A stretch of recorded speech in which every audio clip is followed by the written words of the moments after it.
HD TV Fintedi Ngumbaru Meli ya Kanga Sumu Agirika wa Misanda Utawala wa Vampire Both the Builder the Creek Master God Killer Banta Nyau kama ng'ombe vile. Bwana, niko mtaani na nataka niendelee na maswali yangu, natembea kuangalia vijana wa hapa na pale watajoin nini. Nimeona kuna kijana amekaa maeneo haya, nataka nimuulize maswali kulingana na mtazamo ambao mambo yanaendelea katika jamii hii.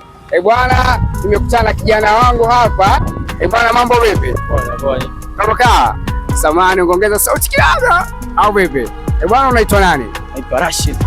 Okay, bwana Rashid bwana, samahani, ngoja nikae hapa. Unyama zaidi. Bwana, mimi nataka kupiga story na wewe. Nina swali langu la kiuzushi hivi, kama itakupendeza, itakuwa unyama sana ukanijibu kulingana unavyochukua au vipi? Kuna kauli moja wanasema hivi, kwenye mafanikio ya mwanaume nyuma yake kuna mwanamke. Wewe kauli kama hii umeshawahi kuisikia? Ndio. Umeshawahi kuisikia? Je, kwa wewe unaonaje?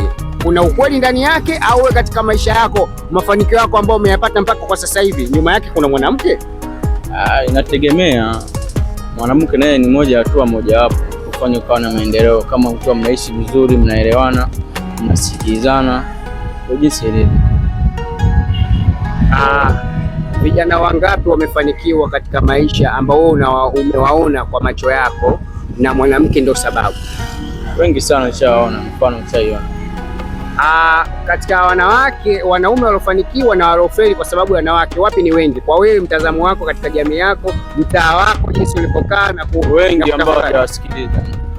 Waliofanikiwa na waliofeli, wapi wengi? Ambao wanawake ambao wamesababisha wanaume zao, aidha mke au mchumba amefanikiwa kwenye maisha, sababu ni yeye, au waliofeli kwenye maisha sababu ni mwanamke. Wewe unaona vijana wengi ndio wanafeli kwa sababu ya wanawake, au wengi wanafaulu kwa sababu ya wanawake?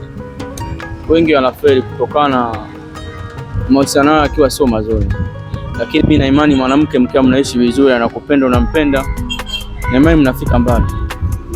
Okay. Bwana, wewe unaonaje katika mafanikio yako mpaka sasa hivi? Tathmini ulipoanza maisha yako mpaka leo, wanawake wangapi wamekudisi mpaka sasa hivi hukupata mafanikio, na unakumbuka sababu ilikuwa wao? Na ni wangapi ambao umeona wamefaulu katika maisha wakapata changamoto nyingi na wengine wamefanikiwa ila sababu ni mwanamke? Nataka udondoshe comment alafu niambie. Hii ni HD Mo TV Fintedi Ngumbaru Meli ya Kanga Sumu Agirika wa Misanda Utawala wa Vampire Both the Builder the Creek Master God Killer kama ng'ombe vile. Bwana, tembelea katika page yetu ya HD udondoshe comment yako, na bado nakuja mtaani kwako.